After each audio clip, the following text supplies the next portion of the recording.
¿Quién vive? ¡Oficial de guardia! ¡Santo y seña! ¡Santo y seña! Guerra sin cuartel.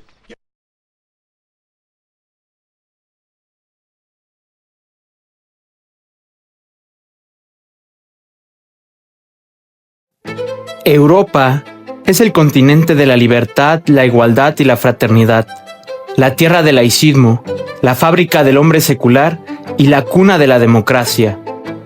Pero, si entendemos a profundidad lo que esto significa, es posible decir que Europa es el continente de una libertad que ha relativizado la verdad, de una igualdad contra natura y de una fraternidad parricida sin complejos. Europa emerge en contra de la cristiandad y su fecha de nacimiento puede establecerse en 1648, en la famosa Paz de Westfalia, en donde las naciones protestantes derrotan pública y diplomáticamente al catolicismo continental y entierran a la cristiandad en el camposanto de la historia.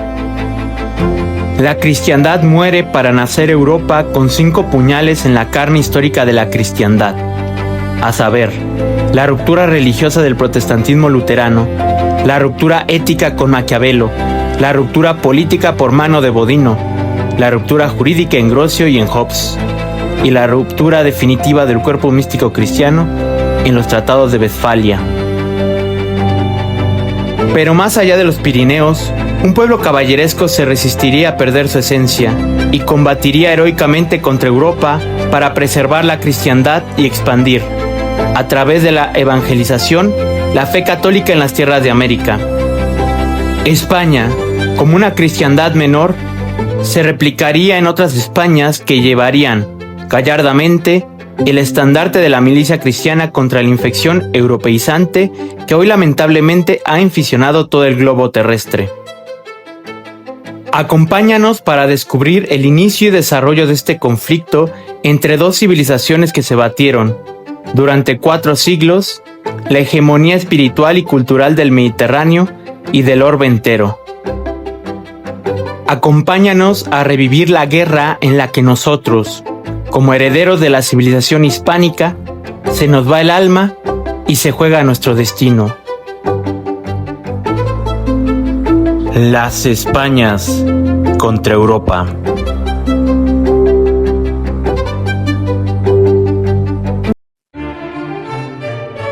Europa no solamente responde a una consideración geográfica que comprende a todos los pueblos del viejo continente.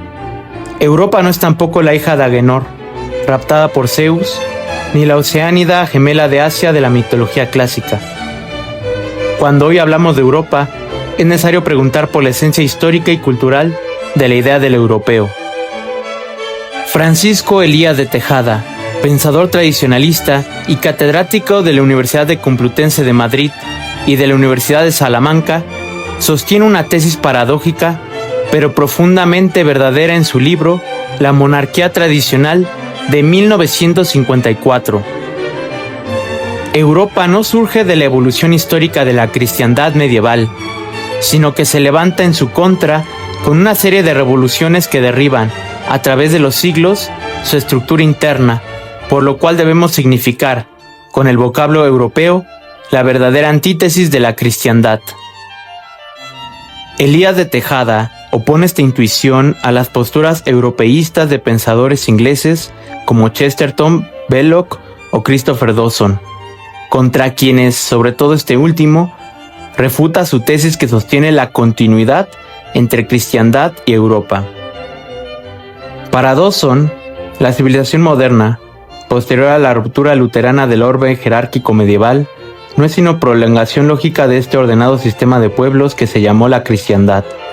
Opinión no de extrañar en quien, pese a la extraordinaria lucidez de ideas que le distingue, vivía inmerso en ese extraño horizonte inglés, donde en tanto grado se conservaron las formas de la vida medieval, aunque solo fuera por causa del discurrir externo de los acontecimientos.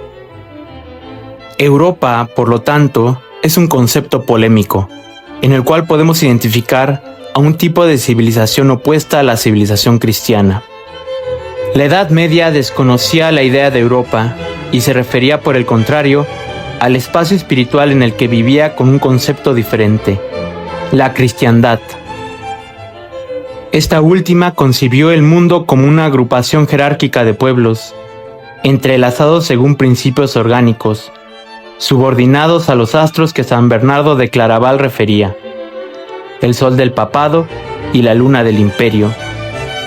La cristiandad, en consecuencia, con esa armonía entre el trono y el altar, tendría que ser destruida para el surgimiento de Europa. Elías de Tejada resume, en un párrafo asombroso, el nacimiento de Europa en oposición de la cristiandad. La cristiandad muere para nacer Europa cuando ese perfecto organismo se rompe desde 1517 hasta 1648 en 5 rupturas sucesivas, 5 horas de parto y crianza de Europa, 5 puñales en la carne histórica de la cristiandad. A saber, la ruptura religiosa del protestantismo luterano, la ruptura ética con Maquiavelo, la ruptura política por mano de Bodino, la ruptura jurídica en Grocio y en Hobbes, y la ruptura definitiva del cuerpo místico cristiano en los tratados de Westfalia. Desde 1517 hasta 1648, Europa nace y crece, y a medida que nace y crece Europa, la cristiandad fallece y muere. El protestantismo representa la primera fractura de la cristiandad en el ámbito religioso. La rebelión de Lutero amenazó la unidad de fe del organicismo espiritual de la cristiandad, para ser sustituido por Europa, equilibrio mecanicista entre creencias diferentes que coexisten. El libre examen del protestantismo es el mecanicismo formal de la armonía externa entre los creyentes, en vez del cuerpo orgánico de la Iglesia, que sirvió para columna vertebral de la cristiandad medieval. La paganización de la moral viene de la mano del maquiavelismo, segunda ruptura de la cristiandad, cuando Maquiavelo sustituye la virtud cristiana fundamentada por la escolástica católica por la moralidad pagana, en donde lo bueno y lo malo resultan del choque o equilibrio mecanicista entre varias voluntades ansiosas de poder. Maquiavelo, como otro padre de Europa, ha separado la ética de sus cimientos religiosos. La tercera ruptura de la cristiandad la protagoniza Juan Bodino con su teoría de la soberanía, que propone un nuevo mecanismo en la política con la secularización del poder cristiano. Bodino propone la neutralización del poder real en la lucha entre católicos y protestantes, separándolo de cualquier contenido religioso. La soberanía absoluta del gobernante destroza la armónica variedad del cuerpo social cristiano, estableciendo un nuevo equilibrio mecánicamente apoyado sobre el cetro todopoderoso de los reyes del despotismo ilustrado. Mecanicista es también la nueva filosofía del derecho de Hugo Grocio y de Thomas Hobbes. Nuevo derecho natural suplantador de aquel derecho natural de la escolástica que se fundamentaba en el orden medido de la creación. Hugo Grocio observa, en el concepto de la ley natural, únicamente una ley interna de funcionamiento mecánico como en una máquina política, mientras que Hobbes describe el fundamento del derecho proveniente de un pacto nacido del acuerdo entre voluntades individuales y hostiles entre sí. Estas 4 rupturas se concretizan en la quinta ruptura de los tratados de Westfalia, en donde una política internacional establece un juego de relaciones entre las potencias que es un sistema de alianzas y contraalianzas. De esta manera, Elías de Tejada describe este cuerpo mecanicista que es Europa con las siguientes cualidades.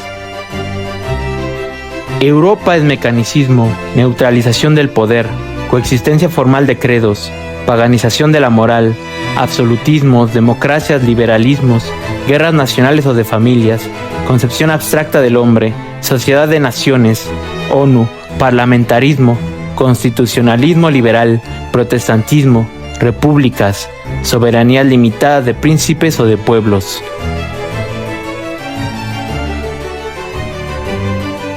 Desde 1517 hasta 1648, desde Lutero hasta Münster, Europa crece y la cristiandad agoniza.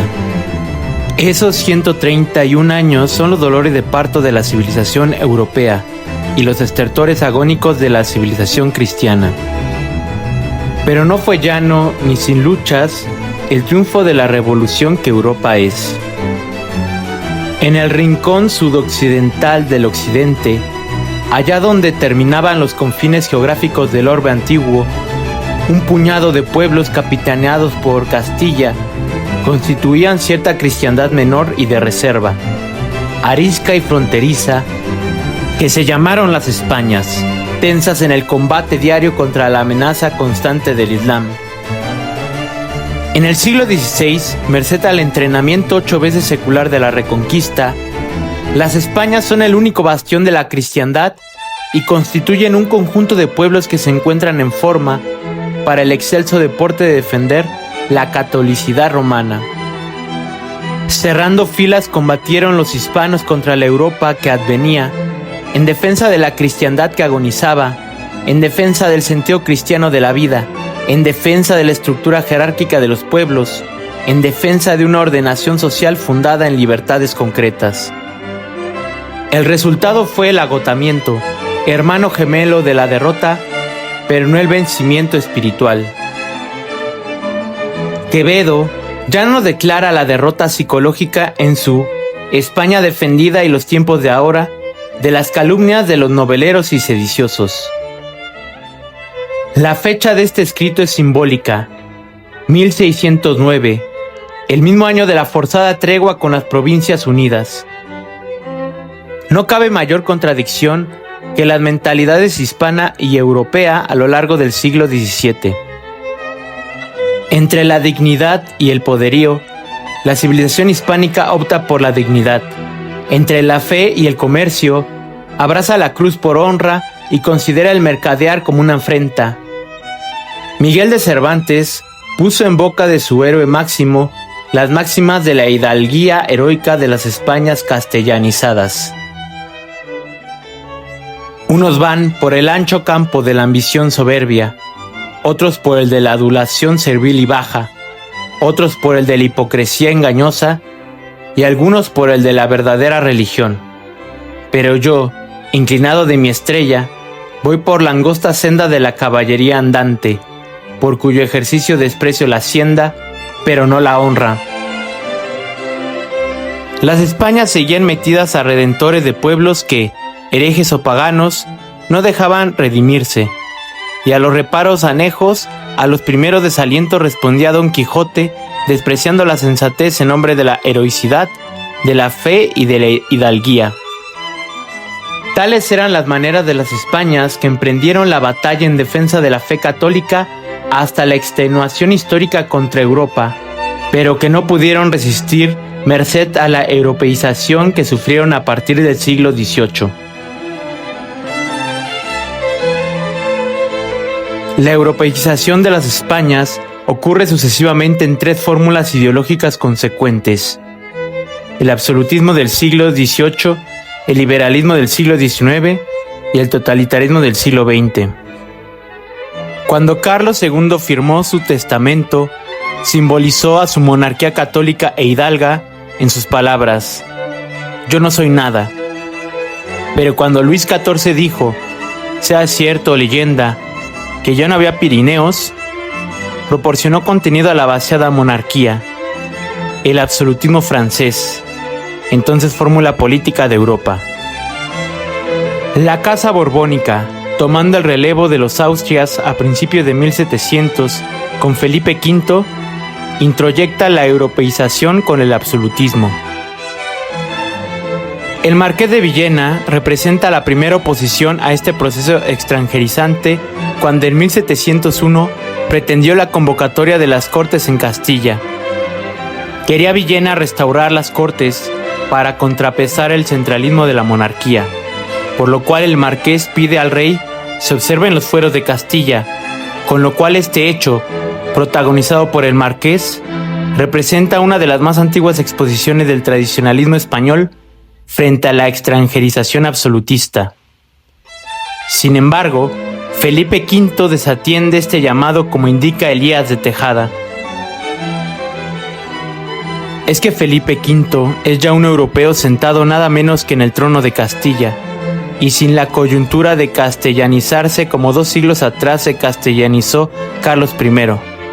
Por eso, en vez de castellanizar a Castilla, la europeizó con arreglo al patrón de moda, al absolutismo francés.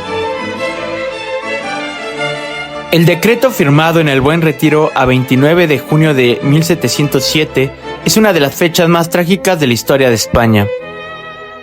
En dicho decreto, afrancesará y europeizará las instituciones de Cataluña, de Aragón y de Valencia. Por lo tanto, desde 1700, la lucha de las Españas contra Europa ha cambiado de campo de batalla. Ya se pelea en el interior. La moda francesa arrasará los residuos de hispanismo y los navíos de la Ilustración llegarán a las costas de América para seducir las mentes más ilustres de los intelectuales de las provincias americanas, logrando el descrédito del maravilloso quijotismo español en sustitución por doctrinas rusonianas y montesquianas, enterrando la libertad de las Españas de un lado y otro del Atlántico. Existirá, empero, una reacción en algunos pensadores en defensa de la civilización hispánica, como García de la Huerta en el teatro y Juan Pablo Forner en polémica y la crítica literaria. Pero la europeización ganaba adeptos dentro de España cada día. Durante el siglo XVIII contemplamos dos Españas frente a frente, la que quiere volver a sus maneras tradicionales y la que quiere ser tal cual es, la popular y la oficial, la hispana y la europea. En 1789, los mismos principios que en 1700 deslumbraron a las Españas caen aplastados por la inexorable rueda de los tiempos en Francia. En la península, la invasión napoleónica, que trae consigo los principios liberales de la Revolución Francesa, genera una reacción antifrancesa entre las masas populares. España se levanta contra Europa en 1808 en defensa de los principios que dieron vida a los pueblos hispánicos desde la Edad Media. Pero a pesar de esto, el liberalismo invade e infecta la mente de muchos burgueses e intelectuales que quieren medrar en política y adaptarse a los nuevos tiempos. El maestro Francisco Elías de Tejada describe los bandos que, a inicios del siglo XIX, se configuran en las Españas. El campo se deslinda en tres grupos: el absolutista, que Fernando VII impondrá con puño duro hasta 1833, el liberal, que encubre la nueva europeización bajo el engañoso pretexto de que, más que algo nuevo, era la restauración de las anheladas tradiciones peculiares, y el tradicionalista, ahogado entre el absolutismo regio y el equívoco liberal. El sector liberal consagra su doctrina con la famosa Constitución de 1812, que, con la apariencia de retornar a las libertades concretas y tradiciones de las regiones españolas, impone una cosmovisión liberal donde se quiere romper con el pasado de España. Bernardo Mozo de Rosales, como un nuevo marqués de Villena, a la cabeza de un grupo de 69 diputados realistas, se alza contra la Constitución liberal con el famoso Manifiesto de los Persas, que presenta al rey destronado, Fernando VII, a su regreso en 1814. Contra los dos extremos del constitucionalismo afrancesado y del absolutismo igualmente afrancesado, el Manifiesto de los Persas es una llamada de retorno a la tradición. Este Manifiesto de los Persas engloba la solución histórica de las Españas frente a Europa, que será después retomado, a partir de 1833, por los carlistas y por todos los intelectuales antimodernos y antieuropeos del siglo XIX, como Jaime Balmes, como Juan Donoso Cortés, como Forner y García de la Huerta, como Horta y Lara, aventando las pedanterías krausistas, y como Menéndez y Pelayo, redescubriendo nuestro patrimonio cultural, aunque ciego para las secuelas directas de su misma hazaña de desenterrador eruditísimo. Pero el mal inicial ya estaba hecho, y las Españas irán andando de tumbo en tumbo, acurrucadas a ambas riberas del Atlántico, sucumbiendo a la europeización progresiva de su gente. El naufragio de la España tradicional y antieuropea no fue sin embargo total en todas partes. Existía un pueblo cuyo suceder no menoscabó el hacha taladora y en cuya mentalidad no zaparon azadones extranjeros. Lo que pasó en Navarra pudo muy bien pasar en otras partes, y hasta debió pasar si aquellos otros sectores de la monarquía federativa y misionera hubieran conservado el hálito castizo suyo de la misma manera que Navarra lo conservó. Para quienes creemos en un providencialismo, contemplando en los hechos el dedo de Dios, la continuidad tradicional en Navarra posee mucho de milagro histórico. Parece como si Dios hubiera procurado darnos una lección caliente y cercana de lo que las Españas hubieran sido si al doblar de 1700 no hubieran dejado de ser. Por esta razón, el carlismo encarna mejor en Navarra que en cualquier otra tierra de la península, porque el carlismo ofrecía las libertades históricas contra las libertades de la Revolución Liberal, y por eso Navarra fue carlista, y luchó a los imperativos sagrados de Dios, patria, fueros y rey. La lección de Navarra, de cómo Navarra es tradición viva, no cae en semillero de doctrinas más o menos aéreas, sino que se eleva a fecundo crisol de realidades. En Navarra hemos de aprender lo que solo ella puede enseñarnos: la evolución natural de las tradiciones políticas españolas y los alcances de la libertad política cristiana. Frente a la noción de la revolución como inquietud, alboroto o sedición, la tradición de las Españas pugna por la restauración de las libertades históricas del hombre concreto. Cuando la violencia no destruye, sino reconstruye el orden antiguo en su perfección más pulcra, esto se llama restauración. La tradición hace de la vida, siendo en palabras de Enrique Gil y Robles, la continuidad de la vida humana. Por lo tanto, el tesoro de la tradición está sujeto a dos criterios de selección. Primero, el vigor de los elementos transmitidos en la historia permite sobrevivir unos y eliminar otros. Segundo, las obras del hombre se someten a las reglas que se ha de sujetar el hombre mismo, según su condición de criatura responsable ante los preceptos de Dios. En este interés metafísico y trascendente de la tradición cristiana, se separan precisamente las Españas de Europa. Para Europa, todo es historia viva sin metafísica previa. Para las Españas, fue siempre la metafísica metro del acaecer. Para Europa solo es de tener en cuenta el quehacer del hombre. Para nuestras gentes, el quehacer del hombre debe acomodarse al quehacer de Dios. En el fondo, todo consiste en suprimir o mantener el esquema del cosmos como diálogo entre la omnipotencia divina y la libertad forzosa del hombre. En definitiva, en la dualidad de tesis acerca del contenido de la tradición política, reaparece una vez más la antitética oposición entre la civilización teocéntrica que los hispanos continuamos y la civilización antropocéntrica llamada Europa. El filósofo extremeño Francisco Elías de Tejada titula su libro La monarquía tradicional porque sabe que este espíritu tradicionalista del español recibe su concreción histórica en el mantenimiento de una monarquía federativa, misionera y popular, a la que se adhiere con su militancia en el carlismo. Para el pensador, la única condición para que las Españas tengan una proyección de futuro estriba en la recuperación y defensa de la tradición, porque no existe progreso sin tradición, ni tradición sin progreso. La tradición de las Españas ha nacido en la lucha.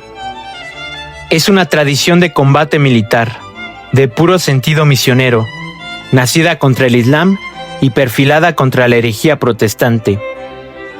Históricamente, la tradición de las Españas está integrada por el conjunto de las tradiciones de cada uno de los pueblos componentes. Es decir, es una tradición única, pero variada y multiforme en sus expresiones sociales e históricas a tenor de la edad de los fueros. En la península comprende las tradiciones particulares de Castilla, de Galicia, de Portugal, de las Vascongadas y Cataluña, de Andalucía, de Aragón y otras menores. En América, la de todos los pueblos que hay desde el Río Grande para el sur. En Oceanía, la de Filipinas. En tierra de Occidente, los jirones de tiempo en que Nápoles, Cerdeña o Flandes sirvieron a la empresa universal que capitaneó Castilla. Los fueros presuponen primero la idea del hombre como ser concreto, segundo, También que las libertades o los derechos de cada hombre se enmarcan en cada pueblo dentro de los cánones legales y sociales, producto de su tradición particular. Tercero, se afirma la primacía de la libertad sobre la igualdad. 4. Que son preferibles los sistemas de libertades concretas de varias tradiciones hispánicas. Y por último, que los fueros son la única garantía de auténtica libertad política. Frente al hombre abstracto de la modernidad europea, que solamente es libre en su cabeza, e igual que todos en su imaginación, los fueros son las instituciones históricas que permiten resguardar una verdadera libertad y jerarquía natural. Dice Elías de Tejada. En el pensamiento hispano, los fueros suponen dos cosas: barrera y cauce. Barrera defensora del círculo de acción que a cada hombre corresponde según el puesto que en la vida social ocupa, como padre de familia, como profesional, como miembro de un municipio o de una comarca. Y cauce por donde fluye su acción libre, enmarcada jurídicamente en las márgenes de su posición en el seno de la vida colectiva. De modo que los fueros son garantía en el uso y evitación para el abuso de la libertad humana. Para finalizar este documental, estas múltiples tradiciones hispánicas tienen que tomar cuerpo con la idea central de la monarquía federativa y misionera de la cristiandad menor que son las Españas.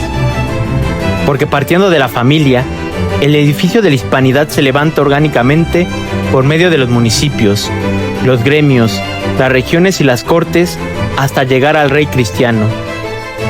Por encima de las libertades forales, símbolo de sus personalidades distintas, campea la doble atadura de la monarquía federativa y misionera. Todos los varios pueblos hispanos se hallan atados por dos lazos: la fe en el mismo Dios y la fidelidad al mismo rey. Por esta razón, la tradición de las Españas nos exige la lealtad frente al monarca católico que el carlismo conserva frente a las corrientes modernistas y europeizantes. Estamos en un dilema presente que, desde el siglo XIX, pervive en la conciencia de todos los españoles, peninsulares, americanos o continentales, y que los pensadores de la generación del 98 plantearon en su época. O elegir la tradición de las Españas, o ceder al avance torrencial de la revolución destructora de Europa. La solución primera no se encuentra en la europeización de las Españas, como sostenía José Ortega y Gasset, sino en la fe quijotesca de Miguel de Unamuno, Ramiro de Maeztu y del mismo Elías de Tejada, que postularon la misión de hispanizar el mundo entero.